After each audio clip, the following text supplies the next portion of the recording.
નમસ્કાર તાલીમાથી મિત્રો, મારું નામ કેજે ભાસ્કર છે. હું MBITI ગોંડલ ખાતે સુપરવાઇઝર ઇન્સ્ટ્રક્ટરની જોબ કરું છું. આજે આપણે સંસ્થા અને ટ્રેડ વિશેનો પરિચય વિશે તાલીમ લેવાના છીએ, જેના વિશે આપણે આજ ચર્ચા કરશું. સંસ્થા અને ટ્રેડ વિશેની માહિતી અને આપણે એના વિશે આપણે પરિચય લેવાના છીએ.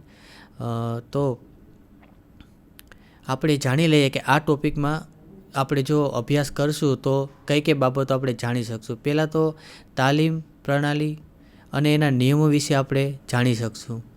પ્લસ આપણા ડ્રાફ્ટમેન સિવિલ ટ્રેડ છે, એ ડ્રાફ્ટમેન સિવિલનો ટ્રેડ શું છે, તેમાં આપણે કઈ કઈ વસ્તુની તાલીમ લેવાની છે અને એ તાલીમ દરમિયાન પછી આ ટ્રેડની અંદર આપણે જે નોકરીની તકો છે એના વિશે જાણકારી લેવાની છે. આ બધી માહિતી ટ્રેડ વિશેની આપણે લેવાની છે. ત્યારબાદ આપણા સંસ્થા અને ટ્રેડમાં જે નિયમો છે તેના વિશે આપણે ચર્ચા કરવાની છે. આ 3 બાબતો મુખ્ય આ ટૉપિકમાં આપણે સમાવેશ કર્યો છે, જેના વિશે તમે ટ્રેનિંગ અને આપણા ટ્રેડ વિશેની તમામ સઘળી માહિતી તમે લઈ શકો. સૌ પ્રથમ તો આપણે જે આપણું આખી સ્કીમ છે ટ્રેનિંગની એના વિશે આપણે જાણી લઈએ કે ક્રાફ્ટમેન ટ્રેનિંગ સ્કીમ એ શું છે. તો આપણા ભારત સરકારના સ્કિલ ડેવલપમેન્ટ એન્ડ એન્ટરપ્રિન્યોરશિપ મંત્રાલય હસ્તકની ડાયરેક્ટર જનરલ ઓફ ટ્રેનિંગ નવી દિલ્હી દ્વારા આ યોજના બનાવવામાં આવી છે, જેનો મુખ્ય હેતુ એ છે કે તે સમાજની અંદર અને સિસ્ટમની અંદર એક કુશળ માનવબળ ઉપલબ્ધ કરાવી શકે અને પોતાની જે તાલીમ લે છે તાલીમાર્થીઓ તે પોતાની સેવાઓ દ્વારા રોજગારી મેળવી શકે અને સમાજમાં યોગ્ય સેવાઓ આપી શકે. આ યોજનાનો મુખ્ય હેતુ છે. કારીગર તાલીમ યોજના ભારત સરકાર હેઠળની છે. હવે આ તમે જોશો કે જુદા જુદા ક્ષેત્રોમાં જે અત્યારે નવી નવી ટેકનોલોજી આવી છે તેના વિશે હંમેશા અપડેટ રહેવું જરૂરી છે, જેથી આપણે પોતાની સ્વરોજગારીની તકો મેળવી શકીએ. આ માટે ઉમેદવારોને આપણી ઔદ્યોગિક તાલીમ સંસ્થામાં તાલીમ આપવામાં આવે છે અને એ લોકોને રોજગારી અથવા તો સ્વરોજગારી મેળવવામાં સહાયભૂત થવાનું એ સંસ્થાનો મુખ્ય હેતુ હોય છે. કારીગર તાલીમ યોજના હેઠળ national council four vocational training એટલે કે NCVT પેટર્નના રાષ્ટ્રીય કક્ષાના કોર્સ તેમજ જે આ કોર્સો ઔદ્યોગિક તાલીમ સંસ્થા, ગ્રાન્ટીનેટ સંસ્થા અને સરકારી ટેકનિકલ હાઈસ્કૂલમાં તાલીમ આપવામાં આવે છે. નેશનલ કાઉન્સિલ વોકેશન ટ્રેનિંગના જે કોર્સ છે તે તમે કર્યો તો એનાથી તમને ફાયદો એ થાય કે તમે રાષ્ટ્રીય કક્ષામાં કોઈ પણ સ્ટેટની અંદર પણ જોબ જોતી હોય તો તમને અવેલેબલ સરળતાથી થઈ શકે છે. મોટી મોટી કંપનીઓમાં પણ તમને સરળતાથી નોકરી મળી શકે છે. હવે આ ઉપરાંત રાજ્ય કક્ષાએ પણ રાજ્ય સરકારો દ્વારા વિવિધ કોર્સ ચલાવવામાં આવે છે, જેને Gujarat council of vocational training એવું નામ આપવામાં આવ્યું છે. જેના સર્ટિફિકેટ વડે આપણે ગુજરાતની વાત કરીએ તો Gujarat council of vocational training છે એ પેટર્ન હેઠળના વ્યવસાયો ચાલે છે. તેમાં તાલીમાર્થીઓ તાલીમ લઈને રાજ્ય સરકારની અંદર પણ સારી જોબ અને પોતાની સ્વરોજગારી મેળવી શકે છે. રોજગાર અને તાલીમ ખાતાના નિયંત્રણ હેઠળની સરકારી ગ્રાન્ટીનેટ ઔદ્યોગિક સંસ્થા તેમજ વિવિધ પ્રકારના રોજગાર સ્વરોજગારલક્ષી અભ્યાસક્રમોમાં તાલીમ આપવામાં આવે છે. હવે આપણે જોઈ લઈએ કે ITIમાં તાલીમ કેવી રીતે આપવામાં આવે છે. આપણે શરૂઆતમાં આપણે એવું જાણ્યું કે ITIનું જે ઔદ્યોગિક તાલીમ સંસ્થામાં તાલીમનું સ્વરૂપ કેવું છે. તો કંઈ તમે ITIમાં તાલીમ લ્યો તો તમને 2 પ્રકારના સર્ટિફિકેટ મુખ્ય મળે છે. એક તો NCVT કોર્સના અને બીજા છે GCVT કોર્સના. NCVT કોર્સ છે નેશનલ કાઉન્સિલ વોકેશનલ ટ્રેનિંગ, તે તમને રાષ્ટ્રીય કક્ષાનો પ્રમાણપત્ર મળે છે અને બીજું છે GCVT Gujarat council vocational training, એ તમને રાજ્ય સરકાર દ્વારા ચલાવાતા કોર્સમાં સર્ટિફિકેટ મળે છે, જેના વડે તમે પોતાની રોજગારી અથવા તો સ્વરોજગાર મેળવી શકો છો. હવે આપણે જોઈ લઈએ કે આ ઔદ્યોગિક તાલીમ સંસ્થામાં કેવી રીતે તાલીમ આપવામાં આવે છે, તાલીમનું સ્વરૂપ કેવું હોય છે. તો ભાઈ ITIમાં અઠવાડિયામાં કામના કુલ 42 કલાક હોય છે. એટલે કે તમે જ્યાં તાલીમ લેવા જઈ રહ્યા છો ITIમાં, ત્યાં એક વીકની અંદર 42 કલાક તમારે તાલીમ લેવાની હોય છે. એટલે કે આ તાલીમ 2 ભાગમાં હોય છે, એક તો પ્રેક્ટિકલ રૂપમાં હોય છે અને થિયરી રૂપમાં હોય છે. હવે ઔદ્યોગિક તાલીમ સંસ્થા તાલીમ આપણે લઈએ છીએ તો સ્વાભાવિક છે પ્રાયોગિક પ્રેક્ટિકલ કામ આવે જ છે. તો આપણે એન્જિનિયરિંગ ટ્રેડ હોય એમાં તાલીમાર્થીઓને થિયરી અને પ્રેક્ટિકલ તાલીમ આપવામાં આવે છે, કેમ કે પ્રેક્ટિકલ તાલીમ વગર એન્જિનિયરિંગ વ્યવસાયમાં આપણે આગળ વધી શકતા નથી. એટલા માટે પ્રેક્ટિકલ તાલીમનું ખૂબ જ મહત્ત્વ રહેલું છે. હવે આપણે બીજી વાત કરીએ કે નોન એન્જિનિયરિંગ ટ્રેડ. તો નોન એન્જિનિયરિંગ ટ્રેડ હોય એમાં આપણે ડ્રોઈંગ અને વર્કશોપ કેલ્ક્યુલેશન સાયન્સનો વિષયનો સમાવેશ થતો નથી, કેમ કે નોન એન્જિનિયરિંગ સબ્જેક્ટ છે જેમાં આ વિષયની જરૂર હોતી નથી. માની લો કે HSIનો ટ્રેડ હોય હેલ્થ સેનિટેશનનો, તો એમાં હેલ્થને લગતી વસ્તુ છે, એ લોકોને એન્જિનિયરિંગ ડ્રોઈંગ દોરવાનું હોતું નથી. એટલે આવા પ્રકારના નોન એન્જિનિયરિંગ ટ્રેડ હોય તો એમાં એન્જિનિયરિંગ ડ્રોઈંગ કાં તો વર્કશોપ કેલ્ક્યુલેશનની જરૂર હોતી નથી. એટલે કે એન્જિનિયરિંગ ટ્રેડ માટે જ આપણે એન્જિનિયરિંગ ડ્રોઈંગ અને વર્કશોપ કેલ્ક્યુલેશન એન્ડ સાયન્સ વિષયનો સમાવેશ કરીએ છીએ. નોન એન્જિનિયરિંગમાં આપણે સમાવેશ કરતા નથી. હવે આપણે વાત કરી કે કુલ 48 કલાક હોય છે, જેમાંથી એક વીકમાં એમાંથી આપણે પ્રેક્ટિકલ કામ છે, પ્રાયોગિક તાલીમ એ 28 કલાકની હોવી જોઈએ અઠવાડિયામાં. અઠવાડિયાની અંદર આપણે જે 48 કલાક ફાળવવામાં આવ્યા છે એમાંથી 28 કલાક તો આપણે પ્રેક્ટિકલ કામ માટે જ ફાળવવાના હોય છે. એ મુજબ આપણે તાલીમ લેતા હોય છીએ.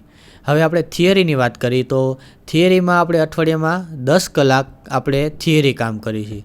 તો જે આપણો ટ્રેડ છે, માની લો કે આપણે ડ્રાફ્ટમેન સિવિલમાં તમે એડમિશન લીધું હોય તો ટ્રેડની થિયરી છે તો એ મિનિમમ 4 કલાક અઠવાડિયામાં હોવી જ જોઈએ. એટલું તો આપણે તાલીમ દેવાની જ હોય. છોકરાઓને પ્રેક્ટિકલ કામ કરતાં પહેલાં આપણે એને ટ્રેડની થિયરી વિશે માહિતી દેવી જરૂરી છે, કેમ કે પ્રેક્ટિકલ કામ કરતાં પહેલાં બેઝિક નોલેજ દેવું જરૂરી છે. એટલે માની લો કે તમે ટોટલ ટેશનની માહિતી આપવાના હો કાં તો એને ઓટોકેડમાં નકશા દોરવાની તાલીમ દેતા હો તો એને 2 કલાક સમજાવવું પડે કે આપણે આ કમાન્ડ કરી તો આવી રીતે નકશો બને છે. તો એ બધી થિયરી થાય પછી જ પ્રેક્ટિકલ થાય છે. તો ટ્રેડ થિયરી 4 કલાકની અઠવાડિયામાં હોય છે. એના પછી આપણે એન્જિનિયરિંગ ડ્રોઈંગ 2 કલાક ફાળવી છીએ અઠવાડિયામાં. એટલે આપણે ડ્રાફ્ટમેન સિવિલમાં એન્જિનિયરિંગ ડ્રોઈંગનો કાંઈ તાલીમ આપણે લેતા નથી. એનું કારણ એવું છે, પહેલાં સેમેસ્ટરમાં જ આપણે એન્જિનિયરિંગ ડ્રોઈંગ વિશેનો સમાવેશ થઈ જાય છે. એટલે આપણા અલગથી આપણે એન્જિનિયરિંગ ડ્રોઈંગના ટ્રેડમાં ક્લાસમાં જવાની જરૂર હોતી નથી, જે આપણા ટ્રેડની અંદર જ એની તાલીમ આપવામાં આવે છે. પણ બીજા જે ટ્રેડ છે, મિકેનિકલ છે, ઇલેક્ટ્રિક છે, તો એવા લોકોને 2 કલાક અઠવાડિયામાં એન્જિનિયરિંગ ડ્રોઈંગની તાલીમ આપવામાં આવે છે. એના પછી મહત્ત્વનો ટૉપિક છે વર્કશોપ સાયન્સ એન્ડ કેલ્ક્યુલેશન. તો એના માટે 2 કલાક અઠવાડિયામાં હોય છે. વર્કશોપ કેલ્ક્યુલેશન એન્ડ સાયન્સ એ વિજ્ઞાન અને ગણિતને લગતો સબ્જેક્ટ છે, જેનેથી તાલીમાર્થીઓને ગણિત અને વિજ્ઞાન પ્રત્યે સજાગતા આવે છે, એના પ્રત્યે વધારે માહિતી આવે છે. એના પછી મહત્ત્વનું જે એક સબ્જેક્ટ છે એમ્પ્લોયમેન્ટ સ્કિલ.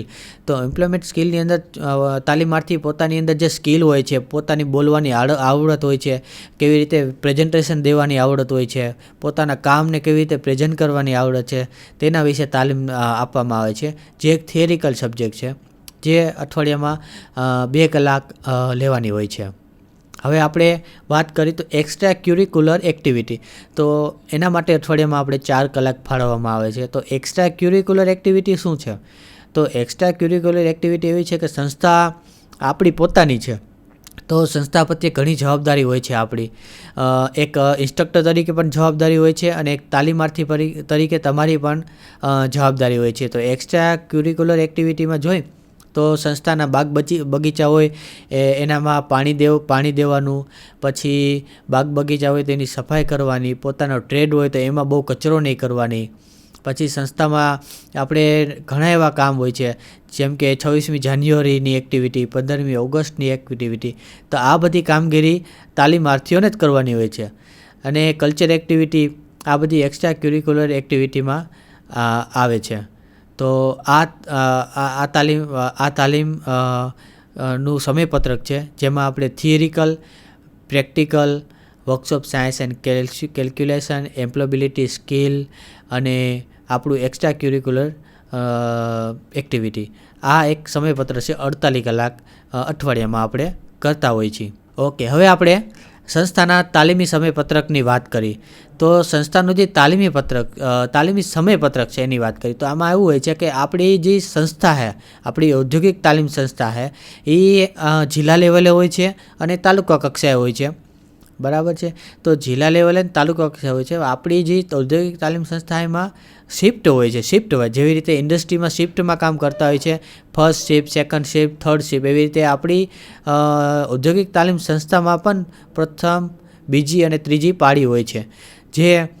જે તે સંસ્થા પોતાને સમયને અનુરૂપ આ લોકો સમયપત્રક બનાવતા હોય છે. એટલે કે જ્યારે અન્ય જે ઔદ્યોગિક તાલીમ સંસ્થા કે ગ્રાન્ટેડ ઔદ્યોગિક તાલીમ સંસ્થામાં પ્રથમ અને બીજી પાળી હોય છે. અને હવે એનું આપણે તાલીમનું માટે સમયપત્રક જોઈએ. હવે સમયપત્રક હોય સ્થાનિક પરિસ્થિતિ અનુરૂપ ફેરફાર થતો હોય છે.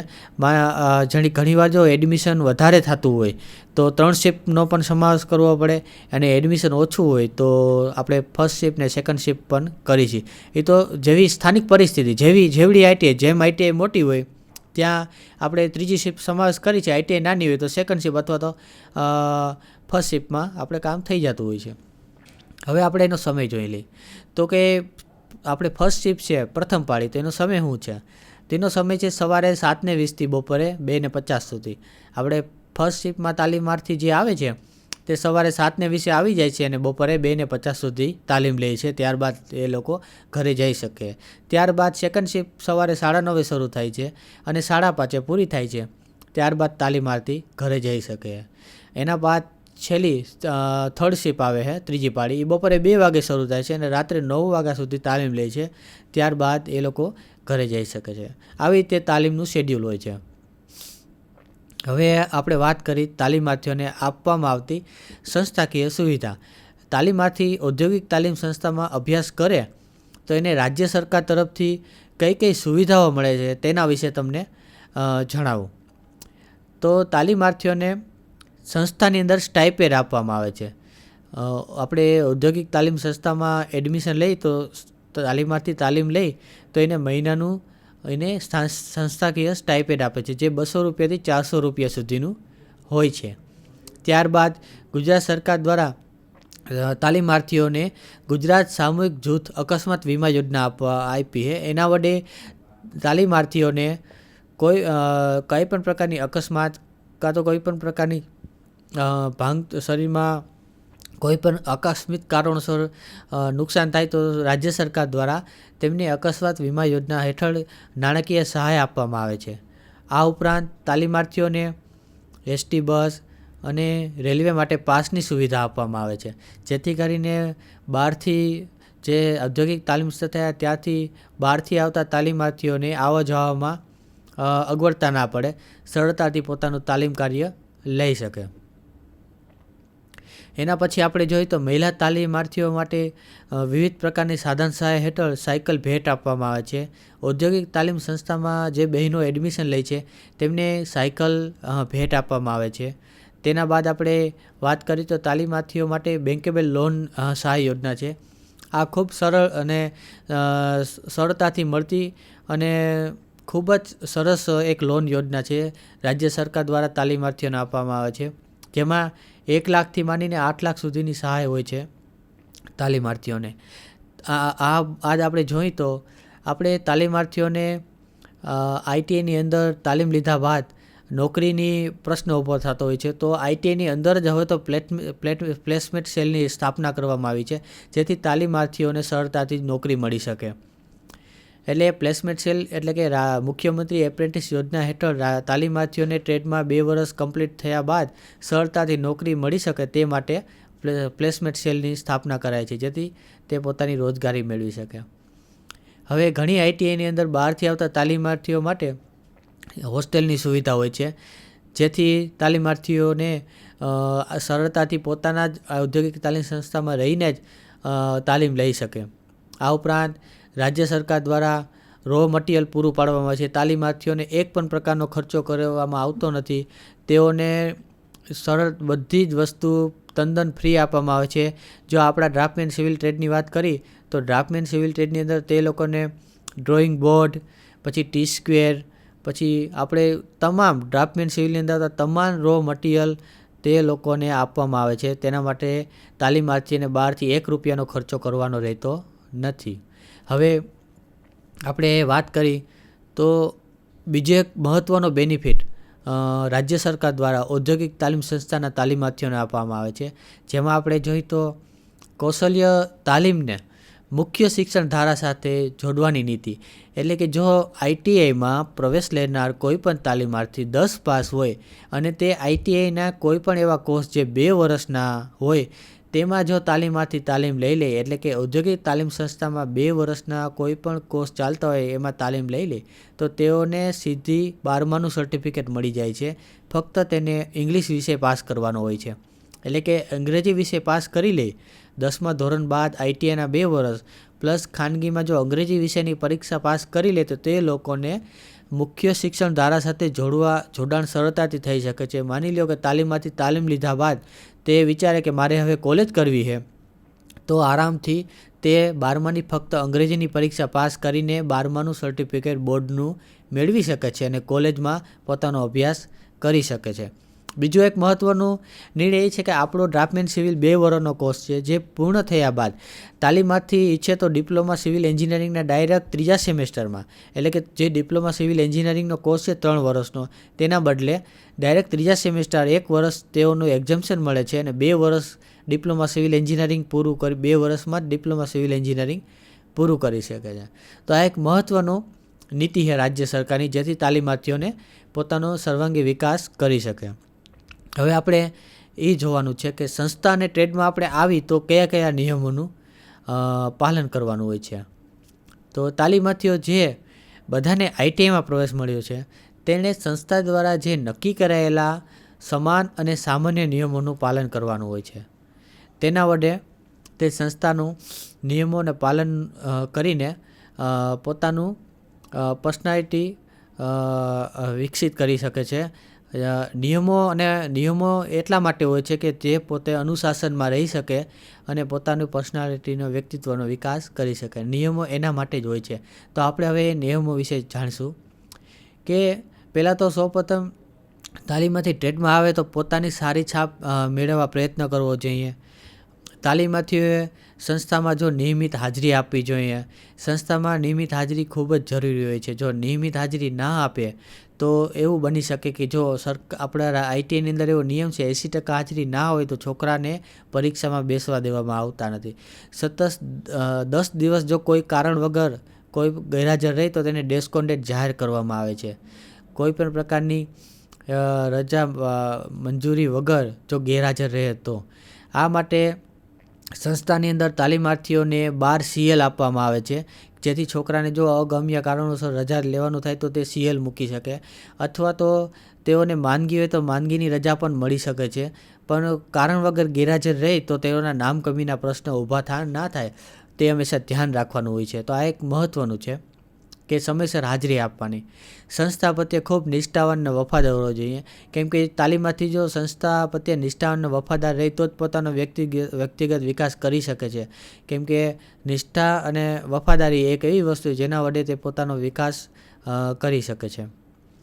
હવે સંસ્થામાં જે પ્રશિક્ષક છે અને અન્ય પ્રશિક્ષકો હોય એ સ્ટાફ કે ઓફિસનો સ્ટાફ હોય, તાલીમ શાખાનો સ્ટાફ હોય, એને આદર આપવો જોઈએ. કેમ કે તાલીમાર્થીઓના હિત માટે સુપરવાઇઝર, ઇન્સ્ટ્રક્ટરો અને ઔદ્યોગિક તાલીમ સંસ્થાના અન્ય સ્ટાફ મિત્રો કામ કરતા હોય છે, એના માટે જ કામ કરતા હોય છે. તો એને આદર આપવો ખૂબ જ જરૂરી છે. તો આ માટે હંમેશા તાલીમાર્થીઓએ ધ્યાન રાખવું કે આપણા જે સંસ્થાના જે અન્ય ઇન્સ્ટ્રક્ટરો છે, મેથ્સના ઇન્સ્ટ્રક્ટર હોય, ESના ઇન્સ્ટ્રક્ટર હોય, આપણો તાલીમનો સ્ટાફ હોય, તો એને હંમેશા આદર આપવો જોઈએ. હવે આપણી સંસ્થા ઔદ્યોગિક તાલીમ સંસ્થા એક તાલીમ સંસ્થા છે, તો એના ઘણા નિયમો હોય છે. તો એ નિયમોમાં આપણે જોઈએ તો ફોર્મલ ડ્રેસ આમાં આપણે હાજરી આપવી જોઈએ. તમારા કપડાં એવા હોવા જોઈએ જેથી કરીને સંસ્થામાં એમ લાગે કે નહીં આ ભાઈ એક તાલીમાર્થી તાલીમ લેવાના હેતુ માટે જ આવ્યો છે. તો ફોર્મલ ડ્રેસ ખૂબ જરૂરી છે. એનું કારણ એવું છે મુખ્ય, કેમ કે ઔદ્યોગિક તાલીમ સંસ્થામાં તાલીમની માહિતી આપવામાં આવે છે, એને આપણે પ્રેક્ટિકલ કામ વધારે કરતા હોય છે. કપડાં જો ઘણીવાર લૂઝ પહેરીને આવે કાં તો લાંબા પહેરીને આવે તો ઘણીવાર અકસ્માત થવાનો ભય રહે છે. તો આ એક મહત્ત્વની બાબત છે. એટલે કે સંસ્થામાં જ્યારે તાલીમાર્થી આવે તો લૂઝ કપડાં તો પહેરવા જ ના જોઈએ, કેમ કે આનાથી અકસ્માત થવાની શક્યતા હોય છે. ઔદ્યોગિક તાલીમ સંસ્થામાં આપણે ઇન્ડસ્ટ્રીયલને લગતા જે કોર્સ હોય એ આપણે તાલીમ લેવાની હોય છે. આપણે 11-12ની જેમ અભ્યાસ લેવાનો આપણે લેતા નથી, આપણે તાલીમ લઈએ છીએ. એના માટે આપણે ઘણું ધ્યાન રાખવું છે, આપણે સેફટીનું ધ્યાન રાખવાનું હોય છે. તો આ એક જરૂરી બાબત છે. હવે આપણે જોઈએ કે સ્ટાફના અન્ય સભ્યો સાથે તો એને સારું વલણ રાખવાનું જ હોય છે, પરંતુ આપણા સાથે તાલીમ લઈ રહ્યા અન્ય તાલીમાર્થી સાથે પણ સારું વલણ રાખવું જોઈએ, સારી રીતે વર્તવું જોઈએ. કેમ કે આપણી સાથે જે તાલીમમાંથી તાલીમ લઈ રહ્યા છે તે આપણી સાથે તાલીમ લઈ રહ્યા છે, આપણા કલિંગ જેવા જ હોય છે. આપણે એની સાથે જો સારી રીતે વર્તન કરી તો તેની પાસે જે નોલેજ હોય તેનો પણ લાભ મળે છે અને એક મિત્રતાની ભાવના કેળવાય છે. સંસ્થા અને આપણા ટ્રેડમાં જે વાતાવરણ છે બહુ સારું રહે છે અને આપણી તાલીમ કાર્ય સરળતાથી આગળ વધારી શકીએ છીએ. સંસ્થામાં ઘણી પ્રવૃત્તિઓ કરવામાં આવે છે. આપણે ઘણી સંસ્થાઓમાં વિશ્વકર્માની પૂજા 26મી જાન્યુઆરી, 15મી ઓગસ્ટ અને સંસ્થાકીય ઘણી પ્રવૃત્તિઓ આપણે કરતા હોય છે, તેમાં નિયમિત ભાગ લેવો જોઈએ, જેથી પોતાને સંસ્થા પ્રત્યે જે કામ કરવાની ક્ષમતા છે કાં તો પોતાની છાપ છે તે વધારે સારી રીતે આપણે બનાવી શકીએ છીએ. બરાબર. પછી સંસ્થામાં વર્ગખંડ અને આપણા તાલીમાર્થીઓ છે તેની સાથે સારી રીતે વર્તન કરવાનું અને શિસ્ત જાળવવાની હોય છે. કેમ કે અનુશાસન હોય તો જ તમે સારી તાલીમ લઈ શકો છો, બાકી તમે તાલીમ લઈ શકતા નથી. અનુશાસન વગર સારી નોકરી પણ મળી શકતી નથી. તો હંમેશા શિસ્તનું ધ્યાન રાખવું પડે છે. સંસ્થાનું વાતાવરણ બગડે નહીં એનો હંમેશા ખ્યાલ રાખવો જોઈએ. સંસ્થા એક મંદિર છે જ્યાં તમારી રોજગારી અને સ્વરોજગારી માટેની કામગીરી થતી હોય છે. તો આપણે એ ધ્યાન દેવાનું છે કે આપણી સંસ્થાની અંદર વાતાવરણ બગડે નહીં. હવે આપણે આગળ જોઈએ તો તાલીમાર્થીને ખાસ એ ધ્યાન રાખવું જોઈએ કે માદક પદાર્થ કે હથિયાર અને મોબાઈલ સંસ્થામાં આપણે બેન હોય છે. કોઈ પણ પ્રકારની એક પણ વસ્તુ સંસ્થામાં ચલાવી લેવામાં આવતી નથી. આ વસ્તુ એવી હોય છે જેમાં ઘણીવાર પોલીસ ફરિયાદ જેવા પ્રશ્નો ઊભા થઈ શકે છે. એટલે તાલીમાર્થી જો ઔદ્યોગિક તાલીમ સંસ્થામાં તાલીમ લેવા આવતા હોય તો તેને આ વસ્તુની જરૂર હોતી નથી. તેઓને કાંઈ પણ વસ્તુ લઈ આવવાની પણ હોતી નથી, કેમ કે સંસ્થામાં જ બધી વસ્તુ એ લોકોને પ્રોવાઈડ કરવામાં આવે છે. એટલે સંસ્થામાં માદક પદાર્થ, હથિયાર કે મોબાઈલની કાંઈ પણ જરૂર હોતી નથી. તો આ આપણી ઔદ્યોગિક તાલીમ સંસ્થાનો નિયમો હોય છે કે આપણી ઔદ્યોગિક તાલીમ સંસ્થામાં કયા નિયમોનું પાલન કરવાનું હોય છે, ઔદ્યોગિક તાલીમ સંસ્થામાં કઈ રીતે કામ કરે છે, તેના વિશે આપણે માહિતી મેળવી. હવે આપણા ટ્રેડ વિશેની માહિતી મેળવી. આપણો ટ્રેડ છે તેનું નામ છે ડ્રાફ્ટમેન સિવિલ. હવે આપણે એના વિશે ચર્ચા કરીશું. તો ડ્રાફ્ટમેન સિવિલ છે કોણ એના વિશે જાણી લઈએ. ડ્રાફ્ટમેન સિવિલની વ્યાખ્યા આપણે જાણી લઈએ. ડ્રાફ્ટમેન સિવિલ છે એ આપણે સિવિલ એન્જિનિયર અને મજૂર એ બંનેને વચ્ચે જોડતી કડી છે. કેમ કે ડ્રાફ્ટમેન સિવિલનું કામ ડ્રાફ્ટર તરીકેનું હોય છે. એની પાસે સિવિલની બધી જ નોલેજ હોય છે, આર્કિટેક્ટની બધી નોલેજ હોય છે. કેમ કે ડ્રાફ્ટમેન સિવિલ છે એ નકશા બનાવે છે. પહેલાં હાથે બનાવતા ડ્રોઈંગ બોર્ડની અંદર આપણે હોરિઝોન્ટલ ડ્રાફ્ટિંગ મશીન છે, વર્ટિકલ ડ્રાફ્ટિંગ મશીન છે, એમાં આપણે ડ્રોઈંગ તૈયાર કરતા. હવે તો ઓટોકેડનો જમાનો હતો, કમ્પ્યુટરમાં આપણે કેડની અંદર ડ્રોઈંગ બનાવીએ છીએ. એટલે એ ડ્રોઈંગ છે એ બનાવે છે, એને વાંચતા આવડે છે અને એને ખબર પડી જાય છે કે આ આપણે સ્ટ્રક્ચર કેવી રીતે ઊભું કરવાનું હોય છે. પણ ડ્રાફ્ટર છે એને માહિતી આપે છે સિવિલ એન્જિનિયર કે તમારે આ રીતે કામ કરવાનું છે અને આપણે એ કામ મજૂર પાસે લેવાનું છે. એટલે ડ્રાફ્ટમેન સિવિલ છે એ સિવિલ એન્જિનિયર અને મજૂર વચ્ચેને બંનેને જોડતી કડી છે. આપણું કામ સુપરવાઇઝર તરીકેનું છે, આપણે સુપરવાઇઝર તરીકે કામ કરવાનું હોય. બરાબર. હવે ડ્રાફ્ટર તરીકે આપણે કયા કયા ફિલ્ડમાં કામ કરવાનું હોય છે એના વિશે વાત કરી. તો સૌ પ્રથમ તો આપણે રેસિડેન્શિયલ અને પબ્લિક બિલ્ડિંગ, એમાં આપણે સામગ્રીના પ્રકાર મુજબ ઇમારત બનાવવાની હોય છે. રેસિડેન્શિયલ બિલ્ડિંગમાં તમે જાઓ તો રેસિડેન્શિયલ બિલ્ડિંગ છે, પછી આપણે એપાર્ટમેન્ટ છે, ટેનામેન્ટ છે, રો હાઉસ છે, બરાબર છે. એ બધાય રેસિડેન્શિયલ બિલ્ડિંગના બધાય પ્રકાર છે. પબ્લિક બિલ્ડિંગમાં જાઓ તો તમારી સ્કૂલ છે, પછી આપણે ટેમ્પલ છે, વહીવટી બિલ્ડિંગ ઇમારતો છે, બરાબર. એ બધી પબ્લિક ઇમારતોમાં આવે. પોલીસ સ્ટેશન છે, આ બધી પબ્લિક બિલ્ડિંગમાં આવે છે. તેઓને સામગ્રીના પ્રકાર મુજબ આપણે જોઈએ તો એમાં આપણે સામગ્રીમાં એવું હોય કે લાઇમસ્ટોનનું બનેલું છે, બ્રિક મેશનરીનું કરેલું છે, તો આ સામગ્રીના પ્રકાર મુજબ ઇમારત છે. તો એક ડ્રાફ્ટમેન સિવિલ તરીકે આપણે આ બધી વસ્તુનું ખ્યાલ રાખવાનો હોય છે. આના વિશે પછી આપણે જોઈએ તો ઘણી પછી સ્ટીલ સ્ટ્રક્ચર આવે છે. આપણે ઇન્ડસ્ટ્રીયલ શેડ હોય તો એ લોકોને આપણે ઇકોનોમિક સ્ટ્રક્ચર બનાવવું હોય તો આપણે સ્ટીલમાં જ બનાવી શકીએ, એ આપણને ઇઝી પડે. તો સ્ટીલ સ્ટ્રક્ચર છે, લાકડાના ઘણીવાર અપવાદ કિસ્સામાં સ્ટ્રક્ચર બનાવવાના છે તો લાકડાનું સ્ટ્રક્ચર છે. અને આપણું પ્રબલિત કોન્ક્રીટ એટલે કે RCC રેન્ફોર્સમેન્ટ સિમેન્ટ કોન્ક્રીટ એના વડે આપણે સ્ટ્રક્ચર બનાવવાનું. તો આ વિશે પણ આપણે પાસે માહિતી હોવી જોઈએ, જે આપણે આ ડ્રાફ્ટમેન સિવિલ ટ્રેડમાં મળે. હવે આપણે ડ્રાફ્ટમેન સિવિલ જે છે તે નકશા બનાવે છે. કેના નકશા બનાવે એના વિશે જોઈએ તો હાઈવે અને પુલ એનું જે બાંધકામ કરવું હોય એના માટે પણ આ નકશા બનાવવામાં આવે છે. હાઈવેની અંદર એનું સેક્શન દોરવામાં આવે છે, એમાં કેટલો ફોર્સ લાગવાનો લોન્જિટ્યુડિનલ, એ બધી બાબતોનો સમાવેશ થાય છે. પુલની અંદર તો પુલ કેવા પ્રકારનું છે એ મુજબ એની ડિઝાઇન બનાવવામાં આવે છે. તો આ પ્રકારનું કામ પણ ડ્રાફ્ટમેન સિવિલ કરે છે. એના પછી આપણે જોઈએ તો આપણે પબ્લિક હેલ્થ એન્જિનિયરિંગનો એક ટોપિક છે. તો પબ્લિક હેલ્થ એન્જિનિયરિંગમાં એવું હોય કે ગંદા પાણીનો નિકાલ, તો ગટર વ્યવસ્થા અને પૂર નિયંત્રણ પ્રોજેક્ટ પણ કરે છે. તો એમાં આપણે ગટરની યોગ્ય લાઇનની વ્યવસ્થા અને પૂર નિયંત્રણ ફ્લડ કંટ્રોલ માટેની પણ વ્યવસ્થા માટેના જે પ્રોજેક્ટ હોય તે પણ આપણે જાણવાના હોય છે. હવે ડ્રાફ્ટમેન તકનીકી નકશા બનાવે છે. તો તકનીકી નકશા એટલે એવા નકશા જેનાથી આપણને વિસ્તૃત માહિતી મળી શકે છે. બરાબર, એની ડિઝાઇન ખૂબ સચોટ હોય છે. કેમ કે ડિઝાઇન જો સચોટ ના હોય તો કામગીરી કરવામાં મુશ્કેલી છે. એટલે ડ્રાફ્ટમેન જે ડિઝાઇન કરે છે ખૂબ સચોટ હોય છે. બરાબર, તો નકશા કઈ રીતે બનાવે? તો મેં આગળ વાત કરી તેમ તે હેન્ડ ડ્રોઈંગ એટલે કે હાથેથી નકશા બનાવે છે અથવા તો કમ્પ્યુટરમાં CADનો ઉપયોગ કરીને નકશા બનાવે છે. હવે ડ્રાફ્ટમેન સિવિલ આપણે જે કોર્સ છે તે તમે પૂરો કરી લ્યો 2 વર્ષનો, ત્યારબાદ તમારે કયા કામ કરવાના હોય છે અને તમારી ફરજ શું છે નોકરીમાં તેના વિશે તમને થોડીક માહિતી આપી દો. તો જે CADનો ઉપયોગ કરીને નકશા બનાવે છે અથવા ડ્રાફ્ટિંગ મશીનો હાથ વડે વિવિધ ઇન્સ્ટ્રુમેન્ટનો ઉપયોગ કરીને નકશા બનાવે છે. તો આ ઇન્સ્ટ્રુમેન્ટ કયા પ્રકારના એના વિશે ચર્ચા કરી. તો એક છે કંપાસ હોય છે, જેમાં એક બાજુ એ આપણે આગળના જે લેક્ચર છે એમાં તમને જણાવીશ. પણ અત્યારે કંપાસ એટલે એક બાજુ પેન્સિલ રહી ગયા અને એક બાજુ શું હોય છે, કાંટો હોય છે, જેને આપણે કંપાસ કહીએ છીએ. ડિવાઈડર હોય છે, તેના 2 છેડા સુવાળા જ હોય છે, કાંટા હોય છે એમાં, જેથી આપણે ડિસ્ટન્સ માપી શકીએ. પ્રોટેક્ટર હોય છે તે 2 પ્રકારના હોય છે, એક સેમી પ્રોટેક્ટર અને એક પ્રોટેક્ટર. પ્રોટેક્ટર હોય છે 0 થી 360 ડિગ્રીનું હોય છે, ગોલ હોય છે, રાઉન્ડ સર્કલ કહીને આપણે. અને જે સેમી પ્રોટેક્ટર છે તે 0 થી 180 ડિગ્રીનું હોય છે, અર્ધવર્તુળ હોય છે. ત્યારબાદ સેટ સ્ક્વેર હોય છે. સેટ સ્ક્વેરમાં પણ 2 પ્રકાર પડે છે, એક તો 45 ડિગ્રીનું સેટ સ્ક્વેર અને 30 અને 60 ડિગ્રીનું સેટ સ્ક્વેર.